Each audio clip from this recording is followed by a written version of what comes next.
Mason was utterly shocked. He couldn't believe how agile his body was. The fuck is wrong with you? There's my guy. Your mind may not remember, but your body does.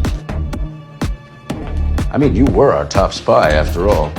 Only now did Mason realize he had been a top-tier agent before losing his memory. It turns out that 8 years ago, Mason was found by someone on the shore. The train he had taken was attacked by terrorists, and he was the only survivor. As a result, Mason lost all of his memories. Fortunately, he still had his passport and wedding ring with him. Since then, the hospital and Mason believed his name was Kyle. But strangely, even though he had a wedding ring, no family information for Mason could be found in the population system. Despite losing his memory, Mason never gave up looking for his family. 8 years passed in the blink of an eye.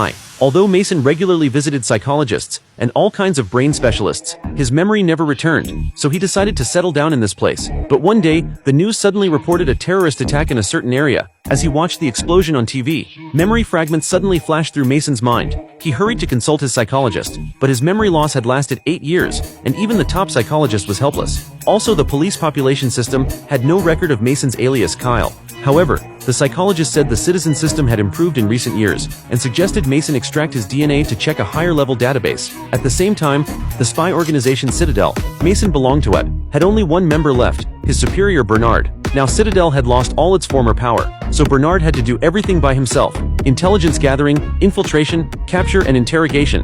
While he was interrogating a suspect, an alarm suddenly sounded. It turned out Mason's DNA, long thought gone, had reappeared in the system. Meanwhile, Mason was at home looking at the scars on his body. He was more eager than ever to confirm his true identity, so he went to the warehouse to check the belongings from his past. Just then, he received a warning. Someone had broken into his house, but since he had lost all his memories, he was easily overpowered. The one who broke in was his superior Bernard. Facing the former top agent of Citadel, Bernard was not surprised at all, as if he had already known Mason had lost his memory. There was no time to explain. Bernard quickly rushed Mason's family into the car. He then started the engine and activated the hypnosis system. Soon Mason and his family fell into a deep sleep.